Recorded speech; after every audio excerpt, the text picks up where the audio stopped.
السلام علیکم ورحمۃ اللہ وبرکاتہ۔ الحمد للہ رب العالمین الرحمن الرحیم مالک یوم الدین، واشهد ان لا الہ الا اللہ وحدہ لا شریک لہ، واشهد ان محمدا عبدہ ورسولہ، صلوات اللہ وسلامہ علیہ وعلی آلہ وعلی اصحابہ ومن اہتدی بہدیہ واستنى بسنتہ الی یوم الدین، وبعد۔ قال اللہ تبارک وتعالی فی کتابہ المجید: وَلِلَّهِ عَلَى النَّاسِ حِجُّ الْبَيْتِ مَنِ اسْتَطَاعَ إِلَيْهِ سَبِيلًا ومن كفر فإن الله غني عن العالمين، وقال رسول الله صلى الله عليه وسلم: من حج هذا البيت فلم يرفث ولم يفسق رجع كيوم ولدته أمه، أو كما قال صلى الله عليه وسلم۔ معزز سامعین و ناظرین و حاضرین، جیسا کہ آپ لوگوں نے اعلان میں سنا کہ آج سے لے کر 2 دنوں تک آپ کی اس مسجد میں حج کورس کرایا جائے گا، جس میں حج کا طریقہ انشاءاللہ آپ لوگوں کے سامنے بیان کیا جائے گا۔ خاص طور سے ہمارے وہ احباب، وہ ساتھی جنہیں اللہ رب العالمین نے حج کی سعادت نصیب فرمائی ان سال، ان سے بطور خاص گزارش ہے کہ یہ کورس جو 2 دنوں تک چلے گا، ان سے گزارش ہے کہ وہ دھیان سے سنیں۔ اور اس سے پہلے یہ کورس ہم تقریباً 3 دن تک یا 4 دن تک کرواتے تھے، لیکن میں نے محسوس کیا کہ بہت زیادہ تفصیل اور ڈیٹیل میں جانے کی بجائے اختصار کے ساتھ جو اہم باتیں بتا دی جائیں تو یہ زیادہ بہتر ہوتا ہے۔ اس کی وجہ یہ ہے کہ زیادہ تفصیل میں جانے سے بہت ساری باتیں لوگوں کے ذہن سے اتر جاتی ہیں، اور پھر حج ایسی عبادت ہے جو پریکٹیکل عبادت ہے، مشقی عبادت ہے۔ جب تک انسان ایک بار حج نہیں کر لے گا، اس وقت تک اسے حج کے سارے مسائل اچھی طریقے سے سمجھ میں نہیں آئیں گے۔ یہ عملی عبادت ہے، سمجھ لیجیے۔ عمل کر کے انسان کو زیادہ باتیں سمجھ میں آتی ہیں۔ تو بہرحال حج اسلام کا بہت ہی اہم رکن ہے، اور یہ اسلام کا 5واں رکن ہے۔ اللہ کے رسول صلی اللہ علیہ وسلم کی حدیث ہے کہ اسلام کی بنیاد 5 چیزوں پر ہے۔ سب سے پہلے اس بات کا اقرار کرنا کہ اللہ تعالیٰ کے علاوہ کوئی سچا معبود نہیں ہے، اور محمد صلی اللہ علیہ وسلم اللہ کے نبی و رسول ہیں۔ نمبر 2 نماز قائم کرنا، نمبر 3 زکوٰۃ دینا، نمبر 4 رمضان کے روزے رکھنا، اور 5واں رکن کیا ہے؟ بیت اللہ کا حج کرنا۔ اللہ رب العالمین نے اس کی فرضیت قرآن کے اندر بھی بیان کی ہے۔ اللہ تعالیٰ کے ارشاد ہے: وَلِلَّهِ عَلَى النَّاسِ حِجُّ الْبَيْتِ مَنِ اسْتَطَاعَ إِلَيْهِ سَبِيلًا۔ اللہ رب العالمین نے ان لوگوں پر جو بیت اللہ کے حج کی استطاعت رکھتے ہیں، ان پر اللہ رب العالمین نے حج کو فرض کر دیا ہے۔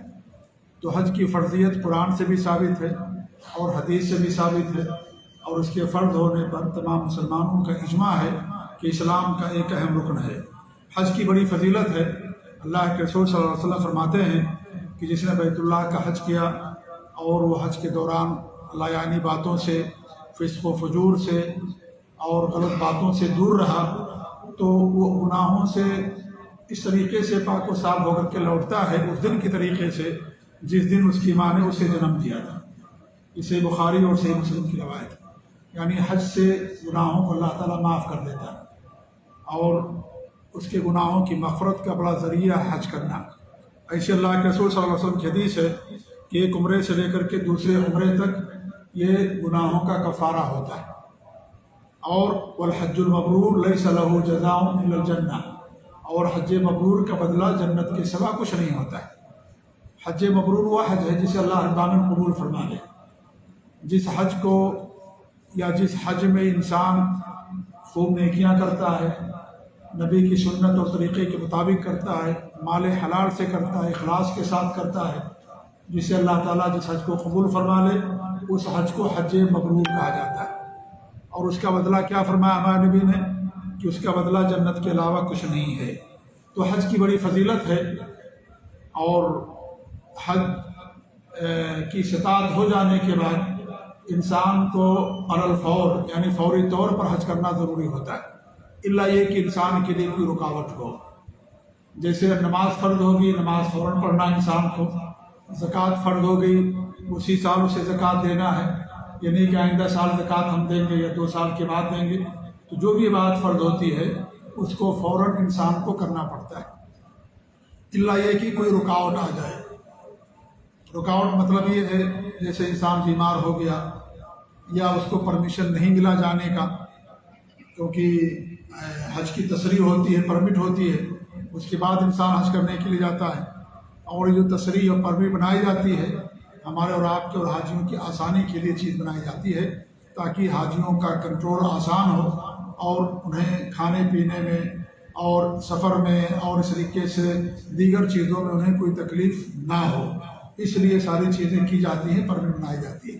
بہت سارے لوگ اعتراض کرتے ہیں کہ سعودی گورنمنٹ نے کیوں پرمٹ رکھا ہے، صرف 5 سال کے بعد ہی حج کرنے کی اجازت کیوں دی جاتی ہے؟ اللہ نے تو حج کرنے کے لیے حکم دیا ہے، کبھی بھی انسان کرے، جب چاہے جب کرے. تو میرے بھائی یہ بات صحیح نہیں ہے. اگر کھول دیا جائے تو کروڑوں لوگ آ جائیں گے اور ان کی وجہ سے سب کو تکلیف ہوگی، سب کو پریشانی ہوگی. اتنے لوگوں کے انتظام کرنا، ان کا سنبھالنا مشکل ہو جائے گا. اور اس کی مثال ایسی ہے جیسے آپ کوئی پروگرام کرتے ہیں، شادی کرتے ہیں، ولیمہ کرتے ہیں یا کوئی اور پروگرام کرتے ہیں، آپ کی استطاعت ہے 50 آدمی کو کھلانے کی اور آپ کے گھر پر اگر 1000 لوگ پہنچ جائیں تو آپ کا کیا حال ہوگا؟ ظاہر بات ہے یہ اچھا نہیں لگے گا آپ کو. اسی لیے یہاں کی گورنمنٹ نے ایک نظام رکھا ہے تاکہ دوسروں کو بھی موقع ملے.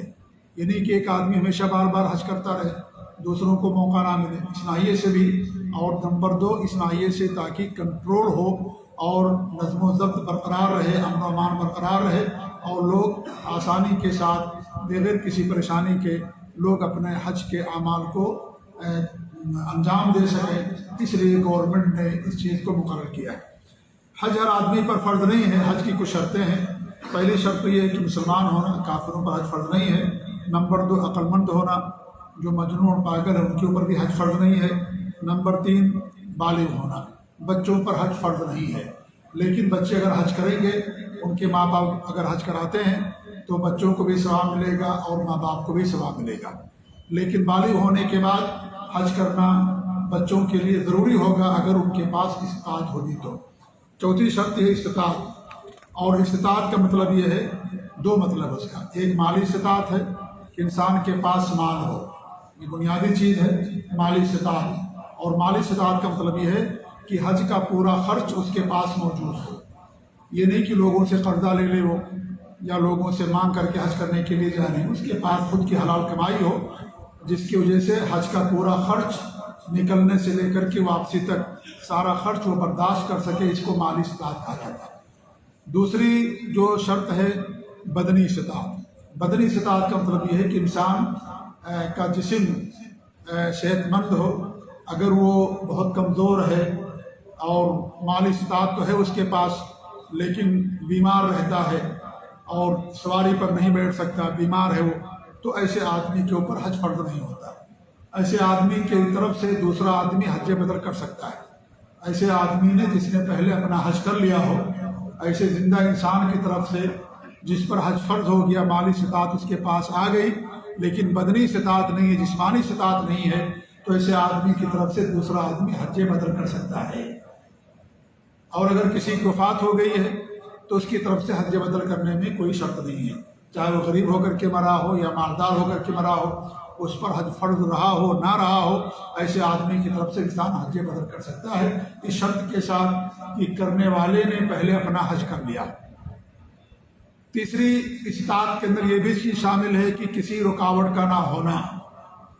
اگر کوئی رکاوٹ ہے آپ کے پاس تو گویا کہ آپ پر حج فرض نہیں ہوا. جیسے رکاوٹ یہ کہ آپ کو پرمٹ نہیں ملی یا اس طریقے سے اور کوئی رکاوٹ آ گئی، تو ایسی صورت میں گویا کہ آپ پر حج کرنا اس سال ضروری نہیں ہے.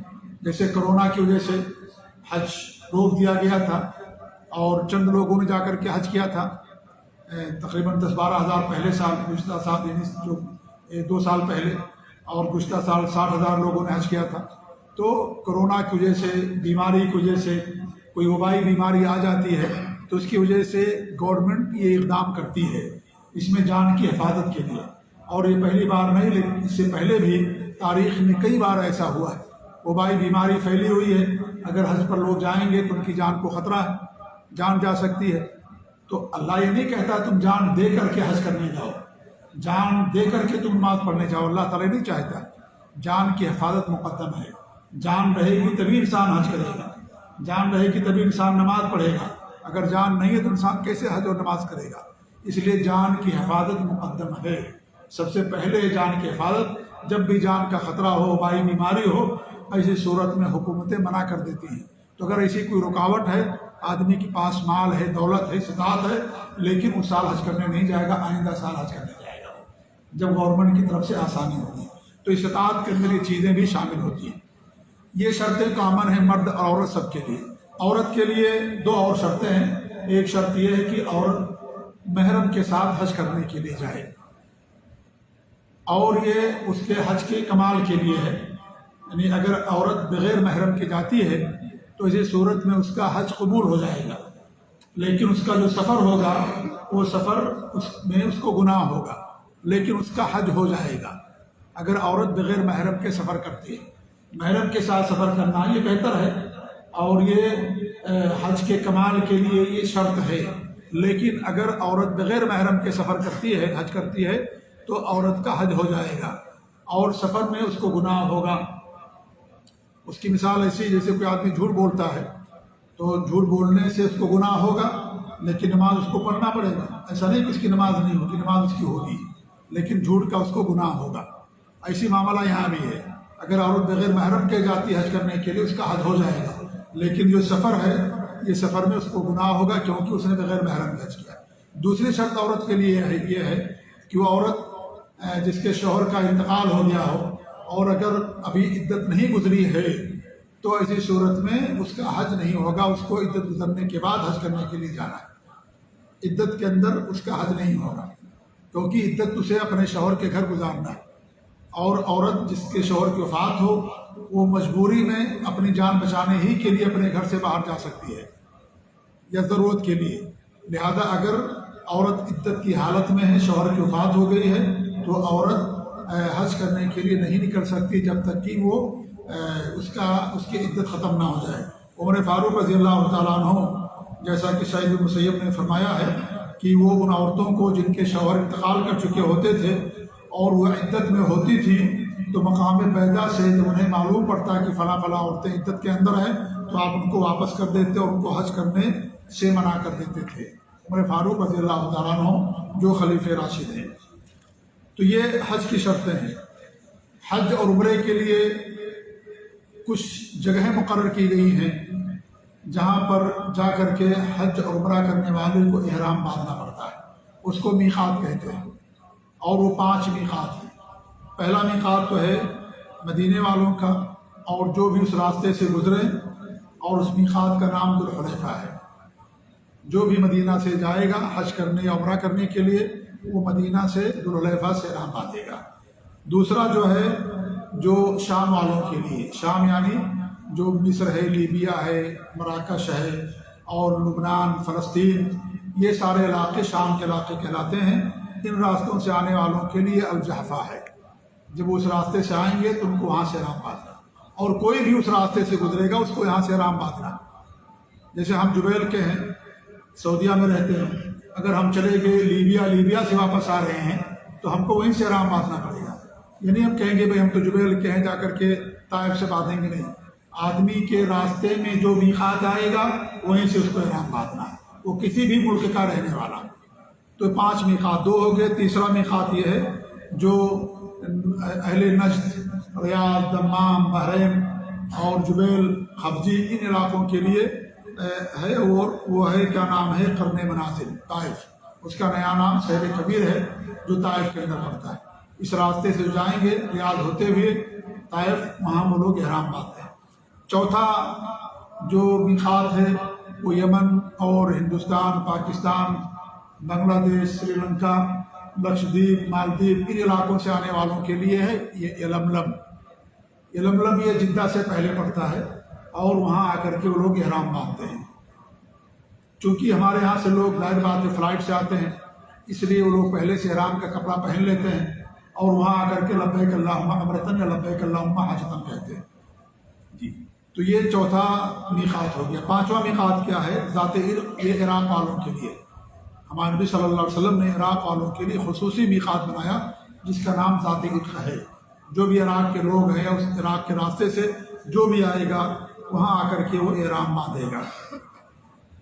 اللہ کے رسول صلی اللہ علیہ وسلم کی حدیث ہے، عائشہ رضی اللہ عنہا فرماتی ہیں کہ وقت رسول اللہ صلی اللہ علیہ وسلم لأہل المدینہ ذی الحلیفہ ولأہل الشام مصر الجحفہ ولأہل العراق ذات عرق ولأہل نجد قرنا وأہل یمن یلملم، کہ آپ نے مدینہ والوں کے لیے ذی الحلیفہ، شام و مصر والوں کے لیے الجحفہ، عراق والوں کے لیے ذات عرق، نجد والوں کے لیے قرن المنازل طائف، اور یمن والوں کے لیے یلملم۔ یہاں ایک بات میں بیان کرنا ضروری سمجھتا ہوں، وہ یہ ہے کہ ہمارے ملک سے جو لوگ آتے ہیں وہ جدہ میں آ کر کے احرام باندھتے ہیں۔ غلط ہے یہ، کیونکہ جدہ میقات کے اندر ہے، یہ ان کو جدہ سے پہلے احرام کی حالت میں ہو جانا ہے، اور احرام کپڑے پہننے کا نام نہیں ہے، احرام لبیک اللہم عمرۃ کہہ کر کے اس عبادت میں داخل ہونے کا نام ہے۔ کپڑا آپ یہاں بھی پہن سکتے ہیں، 2 سفید چادر، تو کپڑا یہ احرام نہیں ہے، یہ کپڑا اس کنڈیشن کو بتانے والا ہے کہ آپ ایسی کنڈیشن میں ہیں جس میں آپ ناخن نہیں کاٹ سکتے، بال نہیں کاٹ سکتے، اور چہرہ نہیں ڈھانپ سکتے، خوشبو نہیں لگا سکتے۔ یہ کپڑا ظاہر کرتا ہے مردوں کے لیے، اس لیے عورتوں کا دیکھیے ان کا احرام کا کوئی کپڑا نہیں ہوتا، وہ اپنا سلا ہوا کپڑا ہی پہنتی ہیں عورتیں۔ مردوں کے لیے 2 سفید چادر ہوتی ہے۔ جی ہاں، تو اس طریقے سے احرام یہ کپڑا پہننے کا نام نہیں ہے، احرام کیا ہے؟ لبیک اللہم عمرۃ، میقات پر پہنچ کر کے کہنے کا نام۔ کپڑا پہن لیا 2 سفید چادر آپ نے اور لبیک اللہم عمرۃ کہا، اس کا نام ہے احرام باندھنا۔ احرام باندھنا کپڑا پہننے کا نام نہیں ہے۔ کپڑا آپ یہاں بھی پہن سکتے ہیں 2 سفید چادر، لنگی لوگ پہنتے ہیں نا، ہم لوگ سب لنگی پہنتے ہیں، جی ہاں، کوئی حرج کی بات نہیں، 2 سفید چادر پہن کر کے یہاں گھومیے، کوئی حرج کی بات نہیں۔ تو یہ احرام نہیں ہے، احرام میقات پر لبیک اللہم عمرۃ کہنے کا نام ہے۔ جی ہاں، اس کو احرام کہا جاتا ہے۔ یہ کہنے کے بعد ہمارے اوپر چیزیں حرام ہو جاتی ہیں، اس لیے اس کو احرام کہتے ہیں۔ احرام مانے حرام کر دینا، یعنی یہ کہنے کے بعد ہمارے اوپر کچھ چیزیں حرام ہو جائیں۔ کون سی چیزیں؟ جو پہلے حلال تھی وہ حرام ہو جائیں گی۔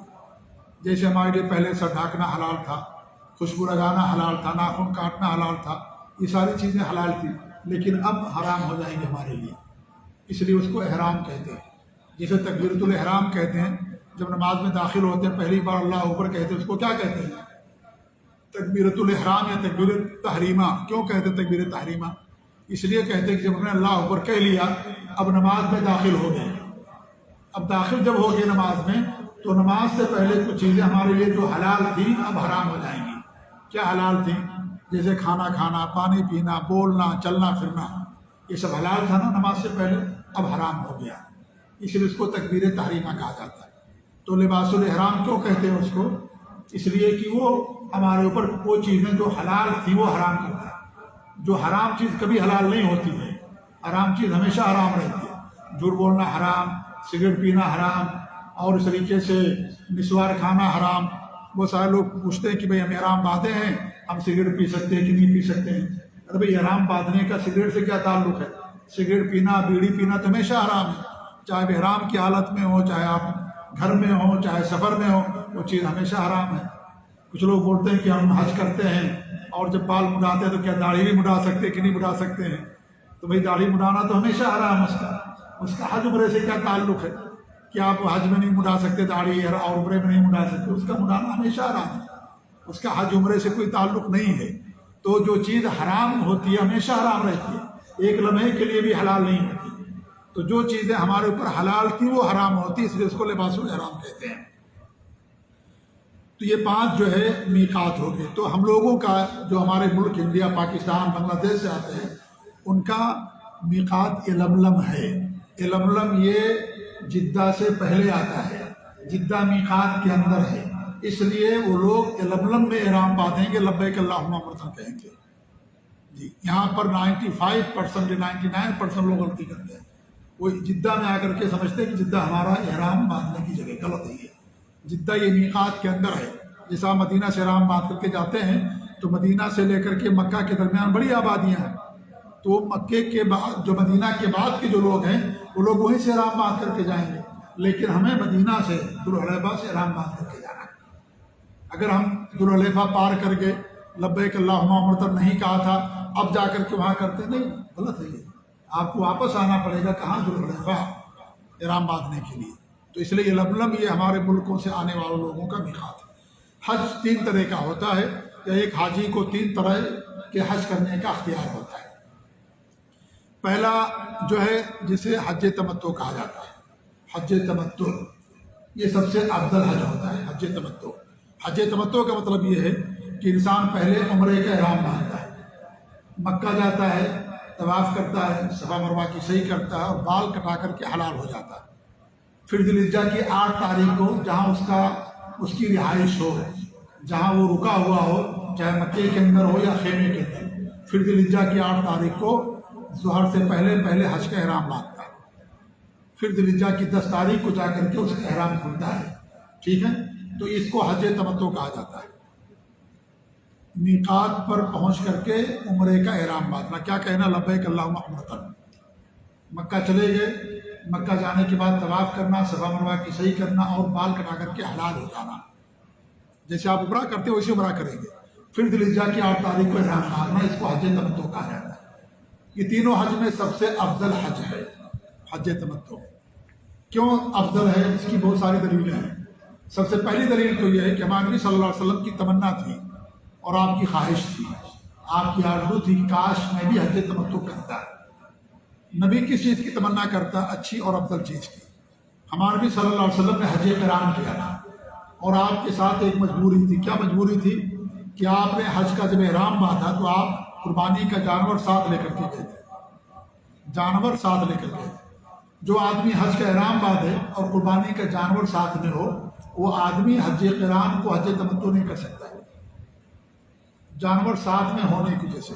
اگر جانور ساتھ میں نہیں ہے تو انسان حج تمتع کر سکتا ہے، عمرہ کر سکتا ہے، بدل سکتا ہے، حج کے احرام کو عمرے بدل سکتا ہے۔ تو آپ کے ساتھ یہ مجبوری تو آپ نے کیا فرمایا؟ جو بات مجھے اب معلوم ہوئی وحی کے ذریعے سے، جبریل امین نے جو مجھے بتایا، اگر یہ بات مجھے پہلے معلوم ہوتی تو میں اپنے ساتھ قربانی کا جانور نہیں لاتا اور میں بھی حج تمتع کرتا۔ آپ نے کہا کاش یہ بات جو اب مجھے معلوم ہوئی اگر پہلے معلوم ہوتی تو میں ایسا نہیں کرتا۔ کون کہہ رہا یہ؟ اللہ کے رسول صلی اللہ علیہ وسلم بات ہے۔ تو آپ نے تمنا ظاہر فرمائی کہ کاش میں قربانی کا جانور ساتھ میں لے کر کے آتا اور میں بغیر جانور کے آتا تو میں بھی حج تمتع کرتا۔ یہ دلیل ہو گئی۔ نبی افضل چیز کی تمنا کرتا، ہر انسان اچھی چیز کی تمنا کرتا، کوئی غلط چیز کی تمنا نہیں کرتا ہے۔ ہمارے نبی نے جو تمنا کیا تو ہی افضل حج تھا، اس لیے آپ نے اس کی تمنا کی۔ نمبر 2، جب آپ صلی اللہ علیہ وسلم احرام باندھ کر کے نکلے تو راستے میں آپ نے اعلان کر دیا، کہا سن لو جن لوگوں کے پاس قربانی کا جانور نہیں ہے وہ لوگ حج تمتع کر لیں، حج کے احرام کو عمرے میں بدل دیں، پہلے عمرہ کریں اس کے بعد پھر حج کا احرام باندھیں گے ذی الحجہ کی 8 تاریخ کو۔ آپ نے راستے میں فرمایا۔ اس کے بعد جب مکہ پہنچ گئے آپ، تو مکہ پہنچنے کے بعد جب آپ نے صفا مروہ کی صحیح کی تو آپ نے مروہ پہاڑی پر کھڑے ہو کر کے آپ نے اعلان کیا، کہا لوگوں سن لو میری بات، جن جن لوگوں کے پاس قربانی کے جانور نہیں ہیں وہ سارے کے سارے لوگ اپنے حج کے احرام کو عمرے میں بدل دیں۔ آپ نے 2-3 بار اعلان کیا۔ اگر حج تمتع افضل نہ ہوتا تو آپ اتنی بار اعلان کرتے؟ بار بار آپ نے اعلان کیا اور خواہش ظاہر کی کاش مجھے پہلے معلوم ہوتا۔ اللہ رب العالمین نے آپ کو بعد میں بتایا، پہلے آپ کو اس کی اطلاع نہیں ملی، بعد میں وحی آئی، اللہ کی مرضی۔ اللہ رب العالمین کی وحی کے نزول کا وقت ہے، بارش کے اترنے کا وقت ہے، اولاد کا وقت ہے، رزق کا وقت ہے، وحی کے اترنے کا بھی وقت ہے۔ اللہ رب العالمین نے آپ کو بعد میں اس کی اطلاع دی، تو آپ نے فرمایا جو بات مجھے اب معلوم ہوئی پہلے معلوم ہوتی تو میں حج تمتع کرتا، میں قربانی کے جانور ساتھ میں لے کر کے نہیں آتا۔ یہ دلیلیں ہو گئی۔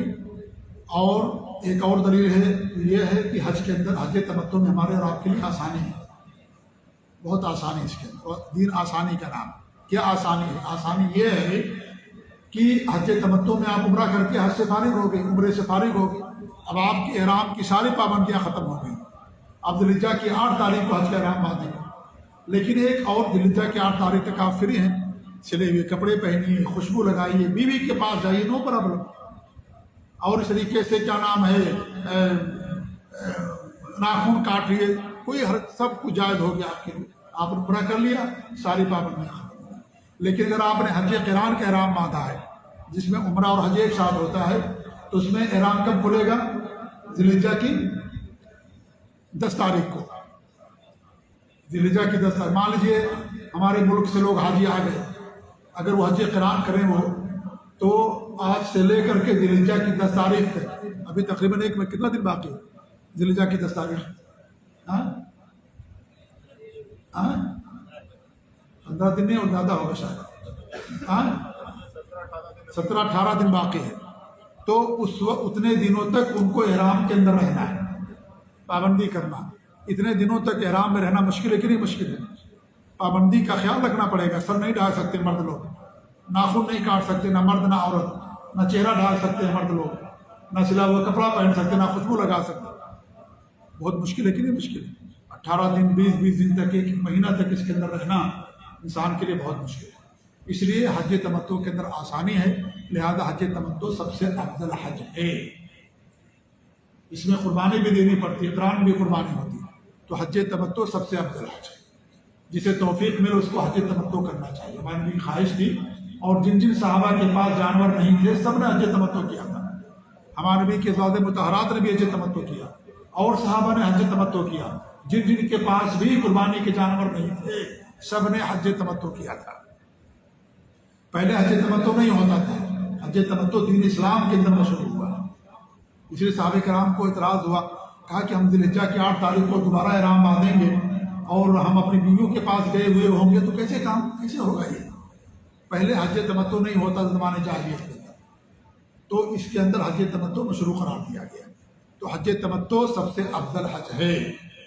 اس کا طریقہ کیا ہے؟ میقات پر عمرے کا احرام باندھنا، مکہ پہنچ کر کے عمرہ کرنا، طواف کرنا، صفا مروہ کی سعی کرنا، بال کٹا کر کے حلال ہو جانا. پھر ذی الحجہ کی 8 تاریخ کو حج کا احرام باندھنا، اس کو حج تمتع کہا جاتا ہے. یہ سب سے افضل حج ہے. نمبر 2 حج قران، فضیلت میں دوسرے نمبر پر حج قران. قران کا مطلب ہوتا ہے ساتھ ساتھ، یعنی حج اور عمرے کا ایک ساتھ احرام باندھنا. اس کا طریقہ کار یہ ہوتا ہے کہ جب آپ میقات پر پہنچیں گے تو کہیں گے لبیک اللہم عمرۃ و حجۃ. اللہ تعالیٰ میں عمرے اور حج دونوں کا ایک ساتھ احرام باندھ رہا. آپ مکہ گئے، آپ کے پاس وقت ہے، طواف کر لیا، صفا مروہ کی سعی آپ نے کر لی. اس کے بعد پھر آپ احرام کے اندر رہیں گے، بال نہیں کٹائیں گے.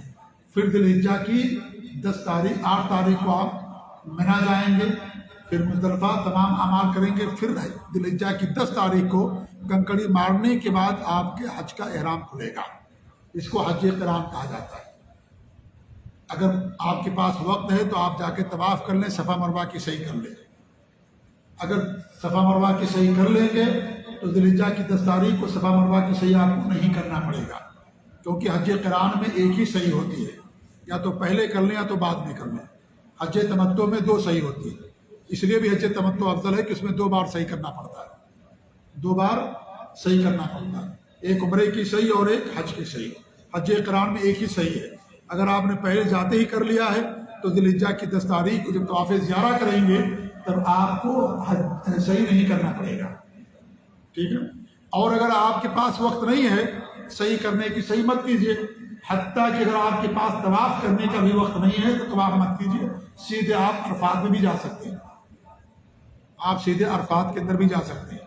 اسی لیے حج تمتع اس لیے بھی افضل ہے کیونکہ اس کے اندر آدمی کو 3 بار طواف کرنا پڑتا ہے.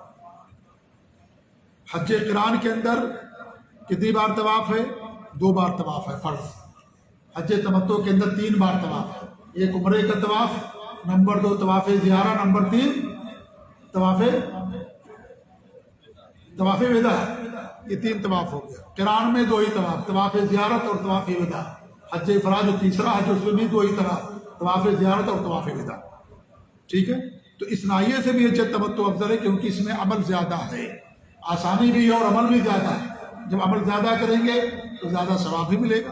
اس لیے حج تمتع، یہ سارے دلائل ہیں حج تمتع کے افضل ہونے کی. تو دوسرا جو حج ہے حج قران. حج قران کی صورت یہ ہے کہ آپ میقات پر پہنچ کر کے کیا کہیں گے؟ لبیک اللہم عمرۃ و حجۃ. اگر آپ کو عربی نہیں آتی اردو میں کہہ دیجیے. اگر اردو بھی نہیں کہہ سکتے ہیں، آپ کے دل کے اندر ہے وہی کافی ہے. کہ اللہ تعالیٰ میں عمرہ اور حج ایک ساتھ احرام باندھ کر کے آ رہا ہوں، ٹھیک ہے، اس کو حج قران کہتے ہیں۔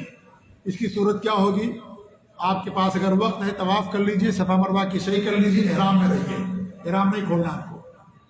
پھر اس کے بعد ذی الحجہ کی 8 تاریخ کو منا جائیے، پھر ذی الحجہ کی 10 تاریخ کو کنکڑی مارنے کے بعد آپ کا احرام کھلے گا۔ اس کو حج قران کہتے ہیں۔ بات سمجھ آ رہی نا؟ جو لوگ حج پر جا رہے ہیں بات سمجھ آ رہی ہے؟ خاص طور سے ان سے میری گزارش ہے، جو نہیں جا رہے ہیں ان کے لیے ٹائم اگلے سال بھی سن سکتے ہیں، سیکھ سکتے ہیں۔ تو یہ حج قران کہلاتا ہے اس کو۔ اگر وقت نہیں ہے تو آپ سیدھے منا چلے جائیے، سیدھے عرفات چلے جائیے، لیکن حج قران ہوگا یہ۔ نمبر 3 جو حج ہے حج افراد۔ حج افراد اور حج قران میں 2 فرق ہے صرف۔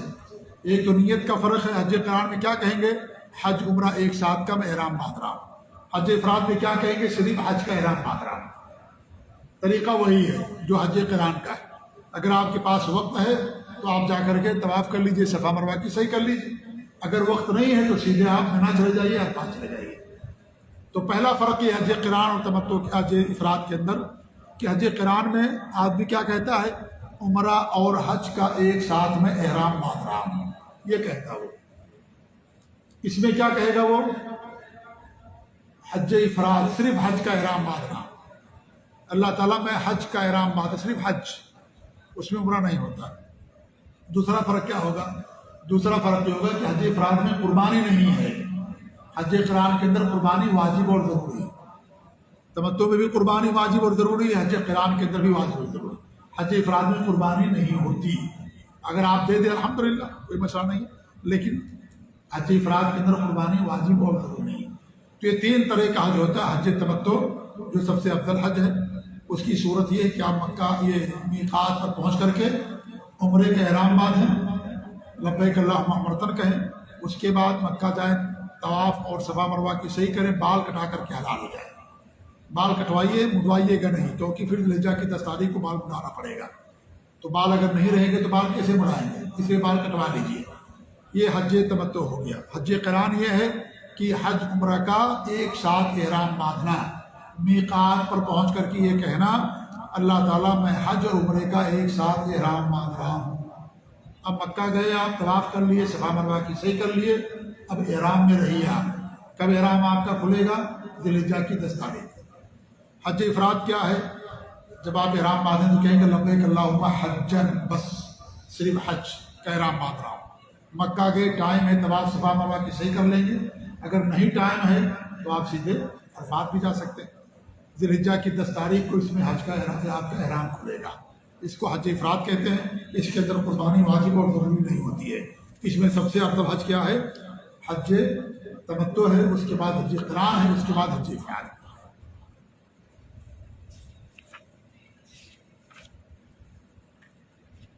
میقات پر پہنچ کر کے آپ احرام کیسے باندھیں گے؟ میقات پر پہنچ کر کے احرام باندھنے کا طریقہ یہ ہے کہ آپ وہاں پہنچ کر کے غسل کریں، سلے ہوئے کپڑے سارے اتار دیں اور غسل کریں۔ مرد کے لیے بھی عورت دونوں کے لیے غسل کرنا مسنون اور مستحب ہے، فرض یا واجب نہیں ہے، ضروری نہیں غسل کرنا، مسنون اور مستحب ہے۔ غسل کر لیا، اس کے بعد پھر آپ 2 سفید چادر پہنیں گے مرد لوگ، اور کیا کہیں گے؟ اگر حج تمتع ہے لبیک اللہم عمرۃ، اگر عورتیں ہیں تو کیا کہیں گی؟ وہ بھی لبیک اللہم عمرۃ کہیں گی، اور وہ سلا ہوا کپڑا ہی ان کا احرام کا کپڑا ہوتا ہے، ان کے لیے الگ سے احرام نہیں ہوتا۔ البتہ یہ کہ کپڑا ان کا ایسا ہو جو موٹا ہو اور پورے صدر کو چھپانے والا ہو اور تنگ نہ ہو، چست اور باریک نہ ہو، غیر مسلم عورتوں کا کپڑا نہ ہو، کیونکہ ہماری مسلمان کی شناخت الگ ہے، اس لیے ان کا کپڑا نہ ہو۔ تو اس طریقے سے ان کو احرام باندھنا ہے، غسل کرنا ہے اور لبیک اللہم عمرۃ کہنا۔ اگر آپ کسی اور کی طرف سے حج کر رہے ہیں مان لیجیے، تو آپ اس آدمی کا نام لیں گے جس کی طرف سے آپ حج بدل کر رہے ہیں۔ لیکن حج بدل وہی کر سکتا ہے جس نے اپنا پہلے حج کر لیا۔ اگر اس نے حج نہیں کیا ہے تو کسی اور کی طرف سے حج بدل وہ نہیں کر سکتا ہے، ٹھیک ہے؟ اس آدمی کا نام لیں۔ اگر والد ہے تو نام لینے کی ضرورت نہیں ہے، اللہ تعالیٰ میں اپنے والد کی طرف سے عمرے کے احرام باندھ رہا ہوں، اور پھر جا کر کے سارے عمل کریں گے۔ کوئی اور ہے تو اس آدمی کا نام لیں گے، ٹھیک ہے؟ تو اس طریقے سے آپ کو احرام باندھنا ہے۔ احرام باندھنے کے بعد 2 چیزیں یہاں پر ہیں پہلی چیز یہ ہے کہ کچھ لوگ احرام باندھنے کے بعد 2 رکعت نماز پڑھتے ہیں احرام کی نیت سے، احرام کے نام پر۔ یہ عمل صحیح نہیں ہے، یہ عمل دین میں بدعت ہے، نئی چیز ہے یہ۔ احرام کے نام پر کوئی نماز ہمارے نبی صلی اللہ علیہ وسلم نے نہیں پڑھی ہے۔ اگر احرام باندھنے کے وقت کوئی نماز کا وقت آ گیا ہے تو آپ نماز پڑھیں گے، لیکن احرام کے نام پر کوئی نماز ہمارے نبی نے نہیں پڑھی ہے۔ کیا آپ احرام کے نام پر 2 رکعت نماز پڑھی؟ 99% لوگ جا کر کے 2 رکعت نماز پڑھتے ہیں، کہتے ہیں احرام کی نماز ہے وہ۔ احرام کی کوئی نماز نہیں ہوتی، جیسے صحیح کی نماز نہیں ہوتی۔ صحیح کی نماز ہے کوئی؟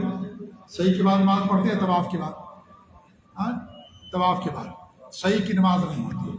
آپ بچے کا ختنہ کرتے ہیں، کیا ختنہ کا نماز پڑھتے ہیں؟ نہیں پڑھتے۔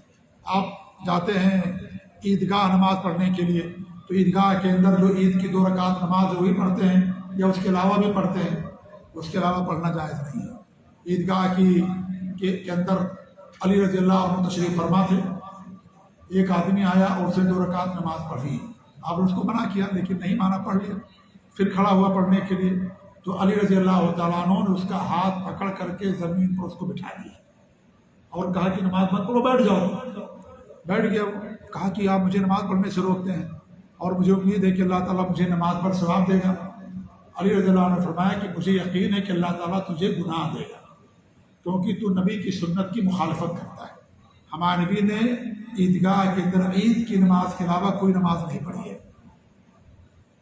اگر عید کی نماز آپ مسجد میں پڑھ رہے ہیں تو 2 رکعت تحیۃ المسجد پڑھیں گے، لیکن اگر عیدگاہ کے اندر ہے تو آپ کو صرف 2 رکعت عید کی نماز پڑھنا ہے اور باقی 2 رکعت سنت نفل یہ نہیں ہے۔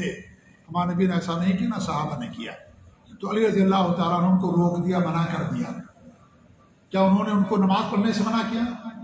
نہیں، وہ نماز جو ہمارے نبی نے نہیں پڑھی اس نماز سے منع کیا۔ ہم نماز پڑھنے سے نہیں منع کرتے ہیں، 5 وقت نماز کی پابندی نہیں کرتے ہیں لوگ، لیکن اس نماز کو ضرور پڑھیں گے۔ 5 نماز جو فرض ہے وہ نہیں پڑھیں گے، لیکن یہ نماز ضرور پڑھیں گے۔ تہجد کی نماز ہے، اشراق کی نماز ہے، اور اس طریقے سے تحیۃ المسجد ہے، فرض سے پہلے سنتیں، بعد کی سنتیں، 12 سنتیں ہیں، بہت ساری نمازیں ہمارے نبی نے پڑھی ان نمازوں کو، اس کو کوئی نہیں منع کرتا۔ لیکن جو نماز نبی نے نہیں پڑھی ہے اگر وہ نماز ہم پڑھیں گے تو گویا کہ ہمیں نئی نماز پیدا کرنی۔ ہمارے نبی نے احرام کی نماز نہیں پڑھی۔ آپ نے 4 عمرہ کیا، کسی بھی عمرے پر احرام باندھنے کے وقت آپ نے کوئی نماز نہیں پڑھی تھی، صحابہ نے کبھی نہیں پڑھا۔ جب آپ نے حج کا احرام باندھا ذوالحلیفہ میں تو آپ نے 2 رکعت نماز پڑھی تھی، 2 رکعت نماز۔ یہ کون سی نماز تھی 2 رکعت؟ جی یہ عصر کی نماز تھی۔ آپ صلی اللہ علیہ وسلم مدینہ سے ظہر پڑھ کر کے نکلے، میقات پر پہنچے، عصر کی نماز کا وقت ہو گیا۔ آپ کے ساتھ بڑا مجمع تھا اور پیدل اور اونٹنی سے لوگ حج کرنے جا رہے تھے، آج جیسے کار اور گاڑیوں سے نہیں جا رہے تھے۔ تو وہاں پہنچتے پہنچتے عصر کا وقت ہو گیا، تو آپ نے وہاں پر 2 رکعت نماز پڑھی۔ یہ عصر کی 2 رکعت تھی، کیونکہ آپ مسافر ہو گئے۔ مسافر عصر کتنی پڑھتا ہے؟ 2 پڑھتا ہے، ظہر 2 پڑھتا ہے اور عشاء 2 پڑھتا ہے، مغرب 3 پڑھے گا باقی، اور فجر 2 ہی پڑھے گا۔ تو آپ نے عصر کی نماز پڑھی تھی۔ تو عصر کی نماز آپ نے پڑھی تھی، احرام کی نماز نہیں پڑھی تھی۔ کیا آپ نے احرام کی کوئی نماز پڑھی؟ تو احرام کے نام پر نماز پڑھنا 2 رکعت یہ قطعاً ثابت نہیں ہے، صحابہ سے اس کا کوئی ثبوت نہیں ملتا۔ اس لیے اس نماز سے ہم پرہیز کریں، اعتراض کریں، اس کا کوئی ثبوت ثواب نہیں ملے گا۔ ہاں اگر نماز کا وقت ہے تو پڑھیں گے، آپ فرض پڑھیں گے، لیکن احرام کے نام پر نہیں پڑھیں گے۔ نمبر 1۔ نمبر 2، مرد حضرات دائنہ کندھا یہاں کھول لیتے ہیں، کہاں احرام باندھیں گے وہیں دائنہ کندھا کھول لیں گے، یہ غلط ہے۔ دائنہ کندھا کب کھولیں گے؟ جب طواف کریں گے تب دائنہ کندھا کھولیں گے۔ جب آپ صفا مروہ حضرت خانہ کعبہ کا طواف کریں گے تب دائنہ کندھا کھولیں گے، اس سے پہلے دائنہ کندھا کھولنا یہ صحیح نہیں ہے۔ لیکن ایک پہچان بن گئی، ٹرینڈ بن گیا ہے، یہ ٹرینڈ۔ حاجی اس وقت کہلائیں گے جب دائنہ کندھا آپ کا کھلا رہے گا، پورے حج کے دوران دائنہ کندھا لوگ کھول کر کے رکھیں گے، یہ صحیح نہیں، غلط ہے۔ یہ صرف طواف کے دوران دائنہ کندھا کھولنا ہے بس، جب طواف شروع کریں گے تب دائنہ کندھا کھولیں گے۔ تو یہاں لوگ دائنہ کندھا کھول لیتے ہیں، یہ کیا بہت بڑی نہیں صحیح ہے یہ، جی ہاں۔ اور تیسری بات یہ ہے عورتوں کے تعلق سے ہے، وہ یہ ہے کہ عورتیں جب احرام باندھتی ہیں تو وہ چہرہ کھول کر کے رکھتی ہیں۔ عورتوں کا چہرہ کھولنا اس وقت جائز ہے جب ان کے سامنے کوئی اجنبی نہ ہو. اگر ان کے سامنے اجنبی ہے تو چہرے کو ڈھانکنا ان کے لیے ضروری ہے. اور آج ہمیشہ اجنبی لوگ سامنے رہتے ہیں. عائشہ رضی اللہ عنہ فرماتی، ام سلمہ وغیرہ رضی اللہ تعالیٰ عنہ کہ اللہ کے رسول صلی اللہ علیہ وسلم کے ساتھ جب حج میں ہوتے تھے تو اپنے چہرے کھول کر کے رکھتے تھے، لیکن جب ہمارے سامنے سے قافلے گزرتے تھے لوگ، دوسرے لوگ، اپنے چہروں کو ہم ڈھانک لیا کرتے تھے. ٹھیک ہے، کیسے دوپٹے اور اوڑھنی سے چہرہ ڈھانک لیا کرتے تھے. تو چہرہ ڈھانکنا ضروری ہے عورت کے لیے، کیونکہ اصل پردہ چہرے ہی کا پردہ ہے. جب چہرہ عورت کھول کر کے رکھے گی تو یہ اس کے لیے بالکل جائز نہیں ہے. اصل پردہ چہرے کا پردہ ہوتا ہے. تو عورت اپنے چہرے کو ڈھانک کر کے رکھے گی لوگوں کے سامنے. ہاں اگر روم میں مان لیجیے ہوٹل میں ہے، وہ ہے، اس کا شوہر ہے، اس کے بیٹے ہیں، چہرہ کھول لے. لیکن اگر وہ باہر ہے، اس کے سامنے باہر کے لوگ ہیں، اجنبی ہیں، اپنا چہرہ وہ ڈھانک کر کے رکھے گی. لیکن کس سے ڈھانکے گی؟ وہ نقاب سے نہیں بلکہ دوپٹے اور اوڑھنی اور چادر سے. اور وہ آگے بات آئے گی انشاءاللہ، وہاں تفصیل کے ساتھ بتاؤں گا ممنوعات الاحرام کے اندر. تو یہاں پر بھی عورتیں اپنا چہرہ کھول لیتی ہے، صحیح نہیں. چہرہ ان کو ڈھانک کر کے رکھنا ضروری ہے. پورے حج کے دوران، پورے سفر میں، کہیں پر بھی اجنبی کے سامنے چہرہ ڈھانک کر کے رکھنا ان کے لیے ضروری ہے. یہ ہمارے دین کا حکم ہے، شریعت کا حکم ہے. چوتھی چیز یہ ہے عورتوں کے لیے بھی مردوں کے لیے بطور خاص، وہ یہ ہے کہ لوگ حج کو ایک پکنک سمجھ لیے ہیں. لوگ حج پر جاتے ہیں، قدم قدم پر تصویریں فیس بک پر شیئر کرتے ہیں، جگہ جگہ فوٹو کھینچتے رہتے ہیں. احرام باندھیں گے، فوٹو کھینچیں گے، 2 رکعت نماز پڑھ رہے ہیں، فوٹو کھینچ رہے ہیں، طواف کر رہے ہیں، فوٹو کھینچ رہے ہیں، صفا مروہ کی صحیح کر رہے ہیں، فوٹو کھینچ رہے ہیں، بال کٹوا رہے ہیں، ایک صاحب موبائل لے کر کھڑے ہیں، ایک صاحب جو ہے بال کٹوا رہے ہیں، ایک صاحب فوٹو کھینچ رہے ہیں. اور وہ سب جا کر کے فیس بک پر ڈالتے رہتے ہیں. پل پل کی خبریں گھر والوں کو دیتے ہیں یا دنیا والوں کو دیتے ہیں. نعوذ باللہ من ذالک. یہ سب ریاکاری ہے، یہ سب ریاکاری ہے. قطعاً جائز نہیں ہمارے دیش میں. جی ہم اللہ کے لیے حج کرتے، اللہ کو معلوم ہے. دنیا والوں کو نہیں بتانا ہے کہ آپ نے حج کیا ہے. دنیا والے جان کر کے کیا کریں گے اگر اللہ تعالیٰ کے لیے حج نہیں ہوگا؟ اگر اللہ کے لیے حج نہیں ہوگا، دنیا والے جان کر کے کیا کریں گے؟ اللہ کے رسول کی حدیث آتی ہے نا کہ آپ نے 3 لوگوں کے بارے میں فرمایا کہ اللہ تعالیٰ ان سے جہنم کو جو ہے کیا نام بھڑکائے گا. ان میں سے کہا کہ ایک عالم ہوگا، قاری ہوگا، دنیا میں اس نے خوب دعوت دی لوگوں کو، خوب علم کا کام کیا، لیکن اخلاص اس کے پاس نہیں تھا، ریاکاری تھی، تو اللہ تعالیٰ اس کو بھی جہنم میں داخل کر دے گا. ایک مالدار ہوگا، سخی ہوگا، اس نے اللہ کی دی ہوئی دولت اور مال کو غریبوں پر خرچ کیا، خوب سخاوت کی، فیاضی کی، اللہ تعالیٰ اسے بھی جہنم میں داخل کر دے، کیونکہ اسے ریاکاری کے طور پر کیا، دکھاوے کے لیے کہ لوگ ہماری تعریف کریں، لوگ جانیں، لوگ ہمیں حاجی کہیں. حج کر کے آئیں گے، اگر حاجی صاحب نہیں کہیں گے تو ناراض ہو جائیں گے خان صاحب، کبھی حج کر کے آئے، مجھے آپ حاجی نہیں کہہ رہے. میں حج کر کے آؤں، نماز پڑھتے تو کوئی نمازی نہیں کہتا ہے، روزہ رکھتے تو کوئی روزانہ کیا نام ہے نہیں کوئی کہتا ہے، لیکن زکوٰۃ دیتے کوئی زکاتی کہتا ہے آپ کو، ہم کو. لیکن حج کر کے آئیں گے، نام کے سامنے حاجی فلاں صاحب، اگر نہ لکھا جائے تو ناراض. ہمارے ملکوں میں لوگ آتے ہیں، باقاعدہ جو ہے پھول لے کر کے ہار پہنایا جاتا ہے، پورے شہر میں ان کو گھمایا جاتا ہے. وہ گاڑی میں بیٹھے رہیں گے، کھڑے رہیں گے، اور سب تصویر لے رہے ہیں، فوٹو لے رہے ہیں، اخبار میں آ رہا ہے، سب لوگ آ کر کے ان کو سلام کر رہے ہیں، اور وہ ٹرک میں گاڑی میں بیٹھے ہوئے ہیں، ان کو پورا جو ہے کر کے اس کے بعد ایئرپورٹ میں پہنچاتے ہیں. اللہ سب ریاکاری ہے میرے بھائی، کوئی فائدہ نہیں ہے. 1 لاکھ 4 لاکھ 10 لاکھ جو خرچ کرتے کوئی فائدہ نہیں. سب ختم، جائز نہیں سب کرنا ہے. سب اخلاص کے ساتھ اللہ تعالیٰ بات قبول فرماتا ہے. یہ ریاکاری اور یہ سب ریا، نمود اور شہرت، ان چیزوں کی قطعاً اسلام کے اندر کوئی ضرورت نہیں ہے. اس کی جو شہرت چاہتا ہے اللہ سے شہرت دے دیتا ہے، شہرت مل گئی اسے. ہو سکتا ہے کوئی حج کرے کوئی نہ جان پائے، اللہ تعالیٰ اس کے حج کو حج مبرور بنا دے. اور ہو سکتا ہے کوئی حج کرے پوری دنیا جان جائے کہ فلاں صاحب حج کرنے کے لیے گئے تھے، فلاں گاؤں کے فلاں صاحب، پوری دنیا جان گئی، لیکن وہ حج نہیں ہوا، حج مبرور نہیں ہوا، اس حج کو اللہ نے قبول نہیں کیا. دنیا والے ہمارے اور آپ کی عبادت کا ثواب نہیں دیں گے، اللہ تعالیٰ بدلا دے گا. اللہ تعالیٰ بھولا نہیں ہے، اللہ تعالیٰ کو ہر چیز یاد ہے، اللہ تعالیٰ کو ہر چیز کا علم ہے، ہر چیز اللہ تعالیٰ کی گرفت میں، اس کی پکڑ میں ہے. لہذا ریاکاری سے اپنی عبادات کو ہم بچائیں. یہ جو جگہ جگہ فیس بک پر ہمیشہ تصویریں کھینچ کر کے اپلوڈ کرنا، بتانا، یہ سب ریاکاری کے اندر آتا ہے. یہ سب اس سے بچیں ہم اور آپ. یہ بتانے کی خطاب کسی کو ضرورت نہیں ہے۔ تو اس طریقے سے یہ احرام باندھنے کے وقت مسائل تھے۔ آئیے ہم پڑھتے ہیں ابھی احرام باندھنے کے بعد جو چیزیں ہمارے اوپر منع ہو جاتی وہ کیا ہے۔ جو چیزیں منع ہوتی ہیں وہ 3 قسم کی ہیں۔ پہلی قسم ہے وہ جو مرد اور عورت دونوں کے اوپر حرام ہوتی ہے، اس کو ممنوعات احرام کہتے ہیں۔ جب آپ نے احرام باندھ لیا، لبیک اللہم عمرۃ کہا، لبیک اللہم حجن کہا، تو کچھ چیزیں جو پہلے حلال تھیں اب حرام ہو جاتی۔ اس کی 3 قسمیں۔ پہلی قسم ان چیزوں کی ہے جو مرد اور عورت دونوں کے لیے منع ہے۔ کیا منع ہے مرد اور عورت دونوں کے لیے؟ بغیر کسی عذر کے جان بوجھ کر کے جسم کے کسی بھی حصے سے بال اکھاڑنا، بال کاٹنا، سر کے بال، مونچھ کے بال، داڑھی کے بال، کوئی بھی بال، جسم کے کسی بھی حصے سے، ہاتھ پاؤں کے بال جان بوجھ کر کے اس کو کاٹنا یا اکھاڑنا منع، مرد اور عورت سب کے لیے۔ نمبر 2، ہاتھ اور پیر کے ناخن تراشنا، ٹھیک ہے، بغیر کسی عذر کے جان بوجھ کر۔ غلطی میں ہو گیا تو اللہ معاف کرے گا، لیکن جان بوجھ کر کے کہ آپ احرام کی حالت میں ہیں، آپ جان بوجھ کر کے بال ناخن کاٹیں گے، منع ہے شریعت کے اندر، ٹھیک ہے، مرد اور دونوں کے لیے۔ نمبر 3، خوشبو لگانا احرام کے کپڑوں پر یا خوشبو استعمال کرنا، کب؟ احرام باندھنے کے بعد۔ مرد اور عورت دونوں کے لیے ساری چیزیں حرام ہو جاتی ہیں۔ نمبر 4، خشکی کا شکار کرنا، خشکی کا شکار کرنا، یہ بھی مرد اور عورت دونوں کے لیے منع ہے شکار کرنا۔ مسئلے کے طور پر بتا رہے ہیں، کوئی شکار کرنے نہیں جاتا ہے، لیکن علم میں رہے کہ شکار کرنا حالت احرام کے اندر کیا ہے، منع۔ نمبر 5، نکاح کرنا، شادی کا پیغام دینا، ٹھیک ہے، یہ بھی حرام ہے۔ میاں بیوی کے آپس میں تعلقات قائم کرنا احرام کی حالت میں، احرام باندھنے کے بعد، جب تک احرام سے فارغ نہ ہو جائیں، عمرے سے، حج سے، اس وقت تک یہ کرنا ان کے لیے غلط ہے، منع ہے۔ تو یہ چیزیں مرد اور دونوں کے اوپر حرام ہو جاتی ہیں۔ دوسری قسم امور کی ہے جو صرف مردوں کے اوپر حرام ہوتی ہیں، اور وہ 2 چیزیں ہیں۔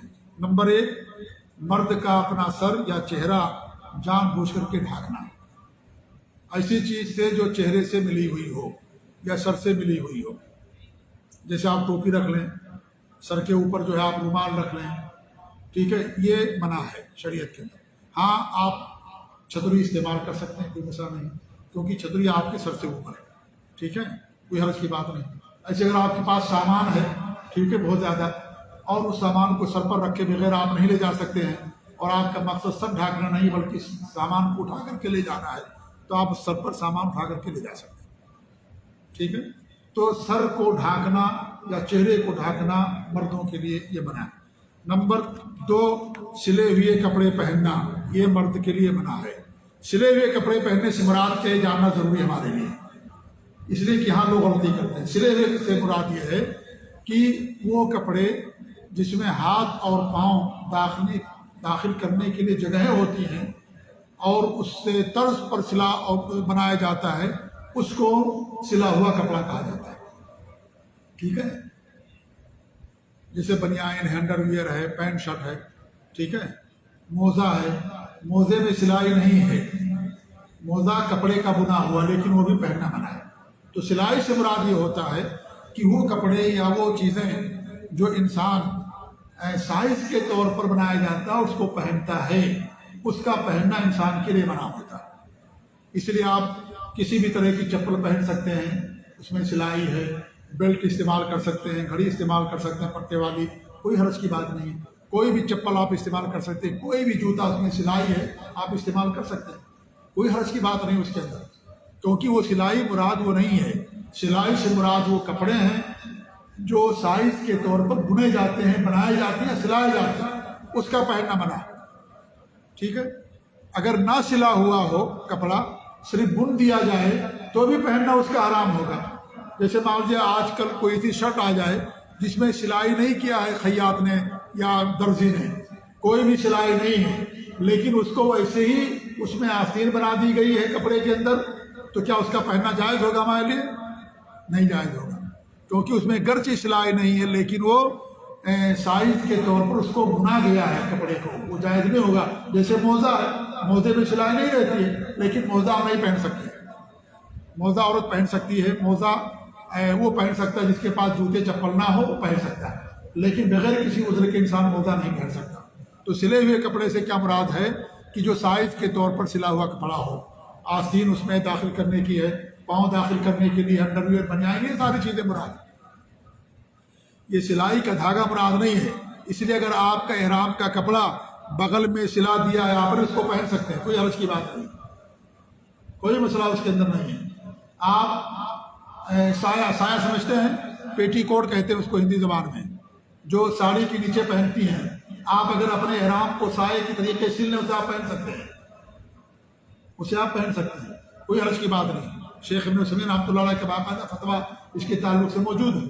اس لیے آپ دیکھیں جو قصیم کے حاجی لوگ آتے ہیں وہ اوپر ان کی سلائی رہتی ہے احرام کے کپڑے میں، تو سلائی سے مراد سائز کے طور پر ہو، اس میں پینٹ پیجامہ میں دو آستین، دو ہوتا ہے نا قدم داخل کرنے کے لیے، اس میں نہیں ہوتا ہے، اس لیے اس کو انسان پہن سکتا ہے۔ اس کو دھیان میں رکھیں، لوگ پوچھتے ہیں بھائی میں گھڑی پہن سکتا کہ نہیں پہن سکتا، سلائی ہے پہن سکتے، بیلٹ پہن سکتے، لگا سکتے، کوئی مسئلہ نہیں ہے، کوئی حرج نہیں ہے، کوئی بھی جوتا پہن سکتے، صرف ایک جوتا پہننا آپ کے لیے منع ہے جو فوجی بوٹ ہو، جو ٹخنے سے اوپر رہتا ہے اور آدھے جو ہے پڈلی تک جو رہتا ہے، جو فوجی بوٹ کہلاتا ہے، اس کو چھوڑ کر کے کوئی بھی جوتا آپ پہن سکتے ہیں، کوئی بھی چپل پہن سکتے ہیں، احرام کے لیے خاص چپل نہیں ہے۔ کیا بے سمجھے جو دکان والے بیچتے یہی احرام کی چپل ہے، نہیں، یہ تو آج بنا اللہ کے زمانے میں چپلیں نہیں تھی، جی ہاں۔ تو اس طریقے سے احرام کے لیے کوئی خاص چپل، کوئی خاص جوتا نہیں، کوئی بھی جوتا استعمال کر سکتے ہیں، چشمہ آپ استعمال کر سکتے ہیں، کوئی بھی چیز استعمال کر سکتے ہیں۔ سلائی سے مراد سائز کے طور پر سلا ہوا کپڑا یا بنا ہوا کپڑا، اگر پینٹ بنا دیا جائے، آج کل سویٹر عورتیں سے ہمارے یہاں بنتی ہیں، سویٹر ہے کہ نہیں ہے، تو سویٹر پہننا جائز ہوگا؟ نہیں جائز ہوگا، اس میں آستین ہوتی ہے، نہیں جائز، اگرچہ سلائی نہیں، اس میں صرف بنا ہے بس، اس کو نہیں جائز ہے۔ موزہ بنا جاتا ہے، سلائی اس میں نہیں ہے، لیکن پھر بھی جائز نہیں، کوئی پینٹ ایسے بنتے جائز نہیں ہوگا، ٹھیک ہے۔ تو اس لیے سلے ہوئے کپڑے سے مراد کیا ہے؟ سلائی، یہ سائز کے طور پر بنے ہوئے کپڑے، یہ مراد ہے، تو یہ ذہن میں آپ لوگ رکھیں۔ یہ مردوں کے لیے منع ہے۔ عورتوں کے لیے دو چیز منع ہے، ایک نقاب پہننا، نقاب کہتے ہیں نوز پیس کو، نوز پیس جو عورت اپنے چہرے پر رکھتی ہے اور جس میں آنکھ کی جگہ کھلی رہتی ہے اور اس کو پیچھے باندھ لیتی ہے، اس کو نوز پیس کہا جاتا ہے، یہ اس کے لیے منع ہے۔ نوز پیس ہمارے نبی نے منع فرمایا ہے۔ نقاب یہ عربی لفظ ہے، نوز پیس کہتے ہیں، اگر ہمارے نقاب برقعے کو بھی کہتے ہیں، لیکن یہاں برقع نہیں مراد ہے، نوز پیس مراد ہے۔ نوز پیس جو عورت اپنے چہرے پر یہ نوز پیس دیکھیے، اس کو نوز پیس کہا جاتا ہے۔ آنکھ جو ہے کھلی ہے ہماری اور پورا چہرہ ڈھکا ہوا، اس کو نوز پیس کہا جاتا ہے، یہ عورت کے لیے منع ہے پہننا۔ لیکن عورت اپنے چہرے کو ڈھا کر کے رکھے گی، کس سے؟ اوڑھنی اور دوپٹے اور چادر سے، دوپٹہ لے لے، سر کے اوپر اوڑھنی لے لے اور اس سے اپنے چہرے کو گرا لے، چہرے پر، جیسے ہمارے یہاں گھونگھٹ کہتے نہیں ہیں ہندوستان میں، ایسے ہی اپنے چہرے پر گرا لے کپڑے کو، اس طریقے سے اپنے چہرے کو ڈھا کر کے رکھے گی، جی ہاں۔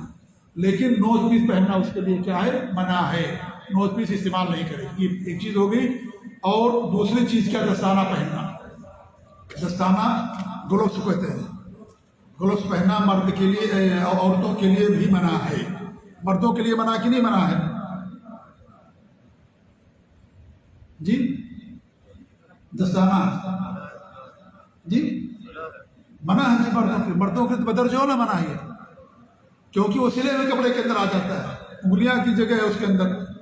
عورت جو کہ اپنے ہاتھ کو چھپا کر کے رکھے گی، لیکن دستانے سے نہیں بلکہ دوپٹے سے یا نقاب، برقع اس کا ہے، آستین لمبی بنا لے، وہ اس کے اندر اپنے ہاتھ کو چھپا کر کے ایسا رکھے وہ، یا اپنے جیب میں چھپا کر کے رکھے ہاتھ کو، اس کے لیے دستانہ جو گلوز پہننا یہ اس کے لیے منع ہے۔ عورت کے لیے منع تو مرد کے لیے بدرجہ اولا منع ہے، ٹھیک ہے، مرد اس کو استعمال نہیں کر سکتا چونکہ یہ سلے ہوئے کپڑے کے اندر آتا ہے، جی ہاں۔ اب احرام کی حالت میں بہت ساری چیزیں ہمارے لیے جائز ہوتی ہیں، آپ سر مل سکتے ہیں، بجلا سکتے ہیں، غسل کر سکتے ہیں، ایسے وہ جانور جو زہریلے ہیں، تکلیف دیتے ہیں، ایذا پہنچاتے ہیں، چیونٹی ہے، سانپ ہے، بچھو ہے، آپ اس کو مار سکتے ہیں۔ اگر آپ کو چادر نہ ملے تو پیجامہ بھی پہن سکتے ہیں، احرام کی جو چادر ہے 2 سفید، اسے آپ تبدیل کر سکتے ہیں، بدل سکتے ہیں، کیونکہ احرام یہ میں نے کیا بتایا کہ یہ کپڑا احرام کا نام نہیں ہے، آپ اس کو بدل سکتے ہیں، آپ دوسرا کپڑا پہن لیجیے، گندا ہو گیا دوسرا پہن لیجیے، کوئی حرج کی بات نہیں، عورت دوسرا کپڑا پہن لے، کوئی مسئلہ نہیں ہے۔ اگر وہ کپڑا بدل بھی دے گی تو بھی احرام کی حالت میں رہے گی۔ اگر آپ غسل کر رہے ہیں، حمام میں ہیں، آپ نے احرام کی دونوں چادر اتار دیا، آپ احرام کی حالت میں کی نہیں ہیں، لیکن آپ کے جسم پر احرام کا کپڑا نہیں ہے، لیکن پھر بھی آپ احرام کی حالت میں، کیوں؟ ایسی حالت میں آپ ہیں جس حالت میں وہ چیزیں جو میں نے بیان کیا اس کو آپ نہیں کر سکتے، خوشبو نہیں لگا سکتے، بال نہیں کاٹ سکتے، آپ ایسی حالت میں ہیں، اگرچہ آپ کے جسم پر کوئی کپڑا نہیں ہے، لیکن پھر بھی آپ احرام کی حالت، یہ حالت کب تک رہے گی؟ جب تک آپ نے سر کے بال نہ کٹوا لیں عمرہ کرنے کے وقت میں، اس وقت تک رہے گا یہ، جب تک سر کے بال نہیں کٹوا لیں۔ تو احرام کپڑے کا نام نہیں، یہ دھیان رکھیں اس بات کو، یہ بہت باریک بات بتا رہا ہوں جسے بہت کم لوگوں سے آپ کو علم ملے گا کہ احرام کپڑے کا نام نہیں، احرام کنڈیشن اور حالت کا نام ہے۔ آپ اس حالت میں رہیں گے، آپ کپڑا اتار بھی دیں گے تو نہیں، حتیٰ کہ اگر آپ سلا ہوا کپڑا بھی پہن لیں گے تو بھی اس حالت میں آپ رہیں گے، آپ کو کیا دینا پڑے گا؟ آپ کو پھر فدیہ دینا پڑے گا۔ اس لیے احرام کپڑے کا نام نہیں، احرام حالت اور کنڈیشن کا نام ہے۔ جی ہاں، تو آپ جو ہے اپنا یہ کپڑا چینج کر سکتے ہیں، دوسرا پہن لیں، عورت دوسرا کپڑا پہن سکتی ہے، کوئی حرج کی بات نہیں۔ جی ہاں، اور جب عمرہ کا حج کرنے جائیں تو 2 احرام کا کپڑا لے کر کے جائیں، ایک عمرے کے لیے اور ایک حج کے لیے، کیونکہ وہ گندا ہو جاتا ہے، پھر آٹھ کو پہنیں گے اور 10 کو اترے گا، تو اس لیے 2 احرام کا کپڑا لے لیں، حاجیوں کے لیے یہ سب سے بہتر ہے۔ جی، بیلٹ ہے، گھڑی ہے، چشمہ ہے، اس کو آپ استعمال کر سکتے ہیں، تیل صابن استعمال کر سکتے ہیں، دوائیں استعمال کر سکتے ہیں، اور عورت ہر قسم کا سلا ہوا کپڑا پہن سکتی ہے سوائے نقاب اور دستانے کے، خیمہ ہے، چھت ہے، چھتری ہے، ان تمام چیزوں سے آپ سایہ حاصل کر سکتے ہیں، اس کے اندر کوئی حرج کی بات نہیں ہے۔ آپ جو ہے کریم لگا سکتے ہیں، پیدل چلتے چلتے کبھی کیا ہوتا ہے انسان کے دونوں پاؤں کے درمیان میں زخم ہو جاتا ہے، اس کے لیے سوڈو کریم آتی ہے اور کریم آتی ہے، آپ اس کو استعمال کر سکتے ہیں، کوئی حرج کی بات نہیں۔ خوشبو استعمال کرنا منع ہے، خوشبو جسے کہا جائے، سوڈو کریم کو خوشبو نہیں کہتے ہیں۔ یا اس طریقے انسان کا ہونٹ سوکھ جاتا ہے تو آج کل لیبلو آتا ہے اور کچھ چیزیں آتی ہیں جو آپ کے ہونٹ کو نرم رکھتی ہیں، کوئی بات نہیں، آپ اس کو استعمال کر سکتے ہیں۔ آپ کے پاؤں میں زخم ہے، آپ دوا استعمال کر سکتے ہیں، مرہم پٹی کر سکتے ہیں، کوئی حرج کی بات نہیں۔ جی ہاں، خوشبو استعمال کرنا منع ہے۔ خوشبو کسے کہتے ہیں؟ خوشبو کیا جو ہے کریم کو کہا جاتا ہے؟ نہیں، کسی بھی طرح کا صابن بھی آپ استعمال کر سکتے ہیں، ٹھیک ہے؟ خوشبو استعمال کرنا منع ہے، صابن استعمال کرنا منع نہیں ہے، خوشبو منع کیا گیا ہے۔ یہ نہیں کہ ایسا خوشبو جس میں ایسا صابن جس میں خوشبو ہی نہ ہو۔ کھانے میں بھی تو خوشبو رہتی ہے، الائچی میں خوشبو ہے اور زائفل میں خوشبو ہے، چائے میں خوشبو ہوتی ہے، تو کیا آپ اس کو نہیں پئیں گے؟ بالکل پئیں گے۔ خوشبو سے مراد خوشبو ہے۔ آپ دکان پر جائے، بولیے مجھے خوشبو دے دے، آپ کو صابن دے گا، وہ خوشبو دے گا۔ وہ کہیے مجھے صابن دے دو، آپ کو صابن دے گا، خوشبو نہیں دے گا، ٹھیک ہے؟ تو یہ ذہن میں رکھیں کہ خوشبو سے مراد کیا ہے۔ خوشبو یہ نہیں کہ خوشبودار چیزیں، تو خوشبودار چیزیں اگر آپ کے صابن میں خوشبو ہے، مان لیجیے لگی ہوئی ہے، کوئی حرج کی بات نہیں، استعمال کر سکتے ہیں۔ چائے میں خوشبودار ہو گیا، چائے میں خوشبو ہے، کھانے میں خوشبو، آپ اس کو استعمال کر سکتے ہیں، کوئی حرج کی بات نہیں ہے۔ تو خوشبو سے مراد کیا ہے؟ خوشبو جس کو عطر کہا جاتا ہے، خوشبو کہا جاتا ہے، وہ پرفیوم کہا جاتا ہے، وہ چیز منع ہے۔ البتہ اگر کوئی چیز جس کے اندر خوشبو لگی ہوئی ہے، آپ اس کو استعمال کر لیتے ہیں، خوشبو کچھ آتی ہے کھانے میں یا اور کسی چیز کے اندر، تو اس کو استعمال کرنے میں کوئی حرج کی بات نہیں ہے، ٹھیک ہے؟ تو یہاں تک ہماری بات جو ہے آج ختم ہوئی ہے، احرام باندھنے تک۔ انشاءاللہ کل جو ہے مغرب کے بعد ہم باقی اعمال انشاءاللہ آپ لوگوں کے سامنے بیان کریں گے، اور انشاءاللہ کل ہم ختم کرنے کی کوشش کریں۔ اگر کسی بھائی کے پاس سوال ہو تو سوال لکھ کر کے لے آئیں گے، خواتین سے بھی گزارش ہے کہ وہ سوال لے کر کے آ جائیں، انشاءاللہ کل جو ہے ان کے سوالوں کے ہم جوابات دیں گے۔ جزاکم اللہ خیر، وصلی اللہ علی محمد وعلی آلہ وصحبہ۔